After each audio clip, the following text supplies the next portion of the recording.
ممبر پر نہ بیان کرو مسائل، ممبر پر مسائل بیان نہ کرو، کیونکہ سننے والوں کو کوئی غفلت سے سنتا ہے، کسی کو آدھی بات سے کسی کو نہیں آئی، وہاں بیان نہ کرو۔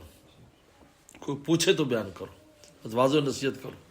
ایک آدمی پوچھے گا جی حضرت یہ فلانا مسئلہ، تو توجہ سے جواب بھی سنے گا نا، ایک آدمی نہیں ہے۔ اور مجھے اس کا تجربہ ہوا کہ یہاں پر جب میں نے جمعہ شروع کیا نا اس مسجد میں اپنی 1987 میں اس کی تعبیر ہوئی، تو سب سے پہلے میں یہی امامت خطاب شروع کیا یہاں پر۔ تو جمعہ شروع کیا تو میں نے ایک حدیث بیان کر دی بطور مسئلے کہ بھائی وہاں وسوسہ نہیں کرنا چاہیے۔ عائشہ صدیقہ رضی اللہ عنہا فرماتی ہیں کہ ہم نے کہا اللہ کے نبی صلی اللہ علیہ وسلم لوگ گاؤں سے لا کر گوشت بیچتے ہیں مدینے میں، نئے نئے وہ مسلمان ہوئے، پتہ نہیں وہ بسم اللہ بھی پڑھتے ہیں کہ نہیں، یا عائشہ نے کہا ہے مسلمان لیکن نئے نئے ہوئے، ان کو ابھی پتہ نہیں مسائل کتنا پتہ ہے یا نہیں، تو گوشت بیچتے ہیں بازار میں لا کر۔ تو آپ نے فرمایا کہ جب تو کھایا کرے تو بسم اللہ پڑھ لیا کر۔ یہ اصل میں ان کے وہم کا علاج کیا تھا، یہ نہیں تھا کہ وہ گوشت بغیر بسم اللہ کے ذبح ہوتا تھا، لیکن ان کو وہم ہوتا تھا کہ چل تو بسم اللہ پڑھ۔ یہ بات یہاں بیان کر دی۔ خیر اب کچھ دن کے بعد یہاں پر ایک مرغی بیچنے والے تھے بوڑھے سے، وہ پیچھے جمعہ پڑھتے تھے، بڑی محبت کرتے تھے۔ ایک دن مجھے کہنے لگے، ایسی دن میں آ گئے، چائے شائے پی رہے تھے، کہ آپ نے اس دن مسئلہ بیان کیا تھا کہ اگر بغیر بسم اللہ کے بھی ذبح ہونا جی تو کھاتے ہوئے پڑھ لو تو ٹھیک ہو جاتا ہے نا، یہی مسئلہ تھا۔ کانوں کا میں تو میں کہ نہیں بھائی ایسا کچھ نہیں تھا۔ پھر میں نے سر اس کو بات سمجھائی، تو حضرت حکیم الامت تھانوی میں بات سمجھ میں آئی کہ مسائل ممبر میں بیان نہ کریں، اس لیے کہ سننے والے کو کس غفلت میں سنتا ہے، کس میں سنتا ہے، بعض وہ نصیحت کرے، مسائل اس کو بتائے جو سننے کے لیے، جیسے حاجی جمع ہے جی حج کے مسائل بتاؤ، ٹھیک ہے، وہ آئے مسئلہ سیکھنے کے لیے، ان کو حج کے بتاؤ بھی ایسے حج کرنا ہے، وہ سب غور سے سنیں گے، ان کو حج کرنا ہے۔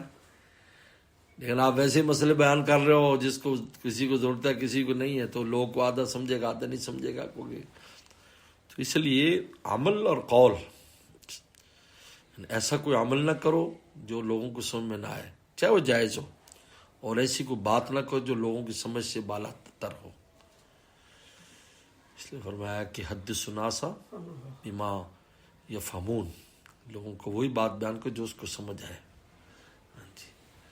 اس طریقے پر وہ عمل کرو۔ وسلم نے خانہ کعبہ کو نہیں گرایا، حالانکہ اللہ کے نبی صلی اللہ علیہ وسلم کرتے تو کس نے انکار کر، لیکن کہا کہ لوگوں کے دل میں آئے کہ دیکھو ابھی اللہ کا گھر گرا دیا، قبضہ کرتے گھر گرا دیا۔ فرمایا ایسی کوئی بات نہ کرو۔ اس لیے کتنی باتیں تھیں، آپ فرماتے تھے کہ نہیں بس وہ خاص صحابہ کو بتائی، سب کو نہیں بتائی، خاص صحابہ کو بتائی۔ حضرت پوچھ رہے تھے معاذ بن جبل رضی اللہ عنہ نے فرمایا دیکھو جو کوئی شرک نہیں کرے گا جنت میں جائے گا، بس شرک نہ کرے، کلمہ پڑھ لے شرک نہ کرے۔ تو نے کہا میں لوگوں کو بتاؤں، کہا نہیں، وہ اسی پر تکیہ کر کے بیٹھ جائیں گے، ان کو عمل کرنے دو۔ تو موت سے پہلے بات یہ بیان فرمائی۔ اس وقت تک ویسے عقائد اور اعمال میں پختگی آ چکی تھی لوگوں کی، پھر کون چھوڑتا ہے؟ کوئی نہیں چھوڑتا، پھر عمل پھر چھوڑنے والا نہیں۔ لیکن وہ تو نیا نیا زمانہ تھا، تو چھوڑ دیں گے بس جی ہم نے چونکہ کلمہ پڑھ لیا ہے اور ہم بت پرستی تو کرتے رہے، بس جنتی ہے، نہ نماز نہ روزہ، فرمایا لا بیان نہ کرنا۔ لیکن معاذ بن جبل کو سنائی، کیونکہ بڑے آدمی انہیں پتا تھا کہ یہ باوجود اس کے بھی عمل نہیں چھوڑیں گے۔ تو اس لیے ایسا کوئی کام ادب آداب کے وہ قرینے جو عوام الناس میں رائج ہیں ان میں، تو بلا وجہ اس کے خلاف چلنے کی ضرورت نہیں ہے۔